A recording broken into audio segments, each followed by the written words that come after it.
Todos los países del mundo en estos momentos están reformando la educación pública.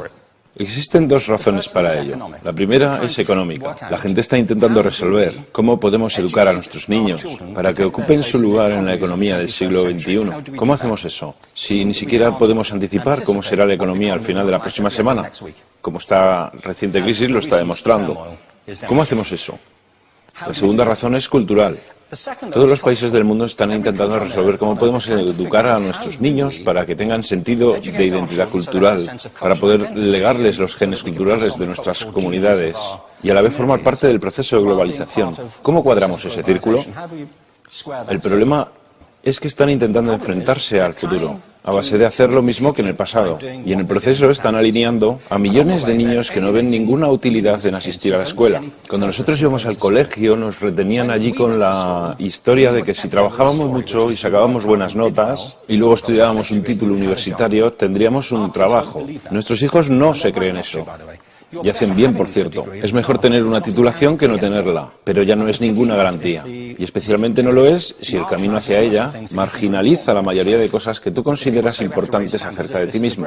Hay gente que dice que hay que subir los estándares, que eso sería un avance. Ah, ¿sí? Sí, lo deberíamos hacer. ¿Y por qué ibas a querer rebajarlos? No me he encontrado con ningún argumento que me convenza para bajarlos. Pero subirlos, por supuesto que habría que subirlos. El problema es que el sistema educativo actual fue diseñado, concebido y estructurado para una era diferente.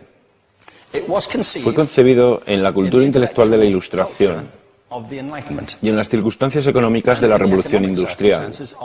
Antes de la mitad del siglo XIX no había sistemas educativos públicos.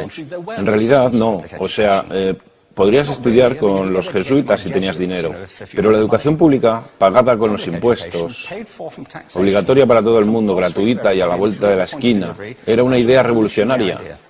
Y mucha gente se opuso a ello. Decían, no es posible para muchos niños pobres que están en la calle beneficiarse de la educación pública. Son incapaces de leer y escribir. ¿Por qué perder tiempo con esto? Y también se asienta sobre una serie de suposiciones sobre la estructura social y la capacidad de las personas. Fue dirigido por el imperativo económico de aquel momento, pero a lo largo de todo ello se infiltró el modelo intelectual de la mente, el cual era esencialmente la idea que la Ilustración tenía sobre la inteligencia. La auténtica inteligencia consistía en cierta capacidad para el razonamiento deductivo y un conocimiento amplio de la cultura clásica. Se podría resumir en capacidad académica. Y esta idea está fuertemente enraizada en la reserva genética de la educación pública. El creer que hay dos tipos de personas, académicas y no académicas, y la consecuencia de eso es que mucha gente brillante se creen que no lo son porque han sido evaluados siguiendo este concepto de mente. Así que tenemos dos pilares gemelos, el económico y el intelectual. Y desde mi punto de vista, este modelo ha causado caos en la vida de mucha gente. Ha habido gente que se ha beneficiado maravillosamente de él, pero la mayoría de la gente no. En lugar de beneficiarse, sufren de esto. Una epidemia moderna, mal ubicada y también ficticia. Esta es la plaga del síndrome de déficit de atención e hiperactividad, TDAH. Este es un mapa de la incidencia del TDAH en Estados Unidos. El mapa de prescripciones médicas para el TDAH. No me malinterpreten. No quiero decir que el síndrome de déficit de atención no exista. Yo no tengo la formación necesaria para ello. Sé que la amplia mayoría de psicólogos y pediatras creen que sí, pero aún es un tema a debatir. Lo que sí me consta es que no se trata de una epidemia.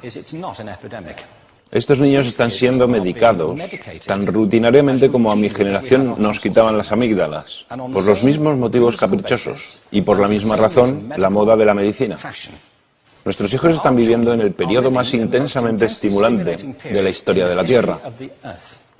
Están siendo acosados con información y les están reclamando su atención desde todos los medios. Los ordenadores, los iPhone, las vallas publicitarias y cientos de canales de televisión. Y nosotros les penalizamos por distraerse. ¿Distraerse de qué? Cosas que son un aburrimiento, en la escuela sobre todo. Me parece a mí que no es totalmente una incidencia el hecho de que la incidencia del TDAH haya crecido paralela al incremento de los test estandarizados.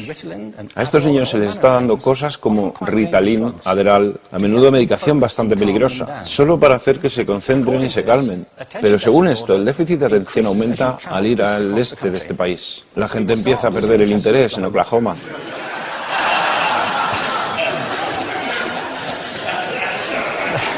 Ya casi no pueden pensar en Arkansas.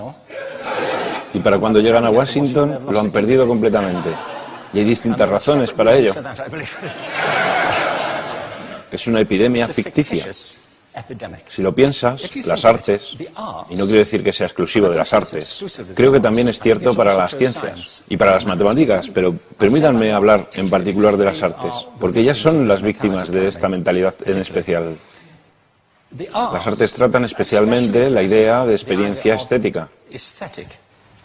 Una experiencia estética es una en la que tus sentidos están funcionando a su máxima capacidad. Cuando te hallas presente en el momento actual, cuando vibras con la emoción de lo que estás experimentando, cuando estás plenamente vivo. Y la anestética es cuando cierras tus sentidos y te atontas ante lo que está sucediendo. Y muchos de estos medicamentos hacen eso. Estamos haciendo pasar a nuestros hijos por el sistema educativo a base de anestesiarlos. Y yo creo que deberíamos estar haciendo exactamente lo contrario. No deberíamos adormilarlos, sino despertarlos para que vean lo que sucede en su interior. Pero el modelo que tenemos es este. Yo creo que tenemos un sistema educativo modelado del interés de la industria a su imagen y semejanza. Les daré un par de ejemplos. Las escuelas aún están organizadas como si fueran fábricas. Tienen timbres que suenan, instalaciones separadas, están especializadas por asignaturas. Aún educamos a los niños por lotes. Les hacemos pasar por el sistema según su grupo de edad. ¿Por qué hacemos eso? ¿Por qué suponemos que lo más importante que los niños tienen en común es su edad? Parece como si lo más importante de ellos fuese su fecha de fabricación, ¿no? Bueno, yo conozco niños que son mucho mejores que otros niños de su edad en distintas disciplinas, o en diferentes momentos del día, o que son mejores en grupos pequeños, o en grupos grandes, o que simplemente trabajan mejor solos. Si te interesa el modelo de aprendizaje, no puedes empezar con esta mentalidad de cadena de montaje. Se trata esencialmente de una conformidad. Cuando ves el incremento de los exámenes estandarizados y de los currículos estandarizados, todo se basa en la estandarización. Yo creo que tenemos que ir justamente en la dirección opuesta. Esto es lo que quiero decir cuando hablo de cambiar el paradigma. Hay un estudio estupendo que se ha hecho recientemente acerca del pensamiento divergente. El pensamiento divergente no es lo mismo que la creatividad. Yo defino la creatividad como el proceso de tener ideas originales que tengan valor. Pensamiento divergente no es sinónimo de creatividad, pero es un componente esencial de la misma. Es la capacidad de ver montones de respuestas posibles a una cuestión. Montones de maneras diferentes de interpretar una cuestión. Pensar lateralmente, como lo llamó Edward de Bono. No pensar solamente de manera lineal o convergente. Ser capaz de ver múltiples respuestas y no solo una. Así que yo diseñé un test para esto y voy a inventarme un ejemplo. A la gente se le puede preguntar cuántos usos se le ocurren para un clip. A la mayoría se les ocurren unos 10 o 15. A la gente que se le da bien, se le pueden ocurrir 200. Y lo hacen porque preguntan, ¿el clip podría estar hecho de goma y medir 60 metros? ¿Tiene que ser un clip tal como lo conocemos? Bueno, pues diseñé el test y lo probé con 1.500 personas.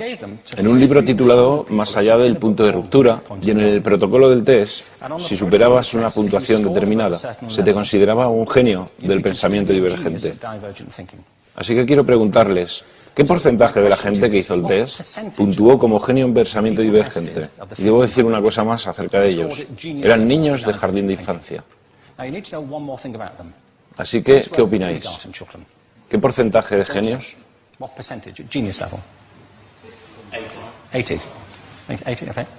98%. Bueno, la cuestión es que era un estudio longitudinal, así que los mismos niños volvieron a hacer el test 5 años después, en edades entre 8 y 10 años. ¿Qué pensáis? ¿50%? Volvieron a hacerles el test otra vez, 5 años más tarde, cuando tenían entre 13 y 15 años de edad. Y se observa una tendencia, ¿no? Bueno, esto nos indica algo interesante, porque se supone que tendría que ser al revés, ¿no? Empiezas no siendo muy bueno, pero mejoras a medida que te haces mayor. Pero esto demuestra dos cosas. Una es que todos nosotros tenemos esta capacidad. Y la otra es que esta capacidad se deteriora en general. Muchas cosas les han pasado a estos niños durante su crecimiento, pero yo estoy convencido que lo que más les ha influenciado es que a estas alturas ya han obtenido una educación académica. Se han pasado 10 años en la escuela, oyendo que solo hay una respuesta correcta. Esta es la parte de atrás del libro, pero no la mires. Y no copies, porque eso es engañar. Fuera de las escuelas, a eso se le llama colaboración. Esto no sucede porque los docentes así lo quieran. Es simplemente porque sucede así. Es porque se halla presente en la reserva genética de la educación. Tenemos que pensar de forma diferente acerca de la capacidad humana. Tenemos que superar esta vieja idea acerca de lo académico y lo no académico, lo abstracto, lo teórico, lo vocacional, y empezar a verlo como lo que es, un mito. En segundo lugar, tengo que reconocer que la mayor parte de las veces el buen aprendizaje se da en grupos y que la colaboración es lo que alimenta el crecimiento. Si atomizamos a las personas, las separamos y los juzgamos por separado, formamos una especie de desconexión entre ellos y su ambiente de aprendizaje natural.